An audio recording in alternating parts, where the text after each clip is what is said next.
चलिए आज हम स्टार्ट करेंगे संधि। संधि किसे कहते हैं। ये वीडियो नंबर 19 है। जो वर्णों के मेल से कोई विकार या परिवर्तन उत्पन्न हो उसे संधि कहते हैं। वर्णों का मेल होगा, कोई विकार या परिवर्तन उत्पन्न होगा तो उसे क्या कहते हैं, संधि कहते हैं। संधि का अर्थ ही होता है, शाब्दिक अर्थ होता है जोड़। उसको जोड़ दीजिए, दो वर्णों को जोड़ दीजिए, जो शब्दों को जोड़ दीजिए, जो मेल या परिवर्तन उत्पन्न हो जाए उसे संधि कहते हैं। संधि कितने प्रकार का होता है, 3 प्रकार के। संधि कितने प्रकार के, 3 प्रकार के। एक में स्वर संधि, 2 में व्यंजन संधि, 3 में विसर्ग संधि। चलिए स्वर संधि, स्वर प्लस स्वर के मिलन से स्वर संधि। व्यंजन प्लस स्वर के मिलन से व्यंजन संधि। व्यंजन प्लस व्यंजन के मिलन से भी व्यंजन संधि बनता है।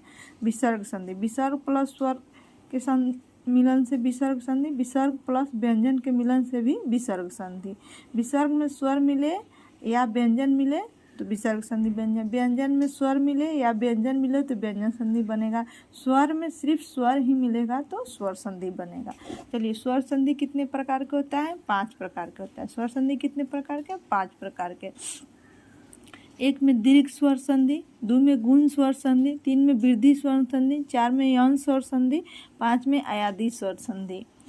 दीर्घ स्वर संधि के पहचानने का ट्रिक है आ, ई बड़ी ई होगा, उ बड़ा ऊ होगा, तो इसमें दीर्घ स्वर संधि रहेगा। इसकी जो मात्रा है आ का ऐसे होता है, ई का ऐसे होता है, उ का ऐसे होता है। स्वर संधि में गुण स्वर संधि कैसे होगा, एकले रहेगा, ओ के मात्रा रहेगा, अर रहेगा तो गुण स्वर, शब्द के ऊपर एकले रहेगा, ओ रहेगा, अर रहेगा तो गुण स्वर संधि होगा। पहचानने का ट्रिक है।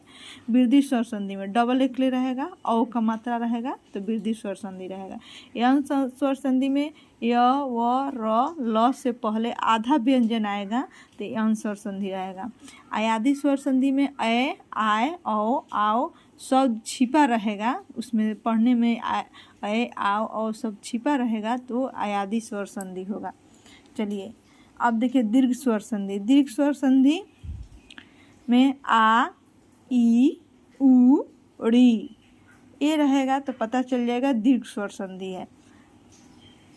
यहाँ पे दीर्घ स्वर संधि दिखाए हैं। देखिए दीर्घ स्वर संधि किसे कहते हैं, जब ह्रस्व या दीर्घ अ, ई, उ, री का मेल समान स्वर से हो तो दोनों जब मिलकर कोई संधि बनाता है तो क्या हो जाता है, दीर्घ संधि हो जाता है। दीर्घ स्वर संधि हो जाता है जब ह्रस्व या दीर्घ, ह्रस्व स्वर और दीर्घ स्वर आपको पढ़ाए हैं। 1 मात्रा का स्वर ह्रस्व स्वर, 2 मात्रा का स्वर दीर्घ स्वर, 3 मात्रा का स्वर प्लुत स्वर। तो वही ह्रस्व स्वर या दीर्घ स्वर मतलब ह्रस्व स्वर में ही आएगा ना, अ, ई, उ, री का मेल दीर्घ स्वर में समान स्वर से हो तो दोनों को मिलाकर दीर्घ स्वर हो जाता है। समान स्वर में मेल करना है और समान में नहीं, समान में। जिसमें देखिए अ का मिलन अ से होगा तभी आ ही होगा, आ का मिलन आ से होगा तभी आ ही होगा, अ का मिलन आ से होगा तभी आ ही होगा। इसकी मात्रा आ ऐसे होता है। छोटी ई का मिलन छोटी ई से होगा तो बड़ी ई होगा, बड़ी ई का मिलन बड़ी ई से होगा तभी बड़ी ई होगा, छोटी ई का मिलन बड़ी ई से होगा तो बड़ी ई होगा। इसकी मात्रा ऐसे। उ का इसी तरह सजातीय स्वर होगा। एक मतलब समान स्वर में आएगा, समान स्वर में, असमान स्वर में नहीं होगा। उ का मिलन उ से होगा तो बड़ा उ होगा, बड़ा उ का बड़ा उ से होगा तभी बड़ा होगा, बड़ा उ का छोटा उ से होगा तभी बड़ा ही होगा। री का ऐसा ही इसी तरह मिलन होगा तब क्या करा, जब ह्रस्व या दीर्घ स्वर अ, ई, उ, री का मेल समान स्वर से हो तो दोनों को मिलकर क्या होता है, दीर्घ स्वर संधि होता है। वही इसके आगे हम दीर्घ स्वर संधि के बारे में और बना करके दिखाएंगे। दीर्घ स्वर संधि और गुण वृद्धि सबको दिखाएंगे। देखते रहे वीडियो नंबर 20 में वो बताएंगे।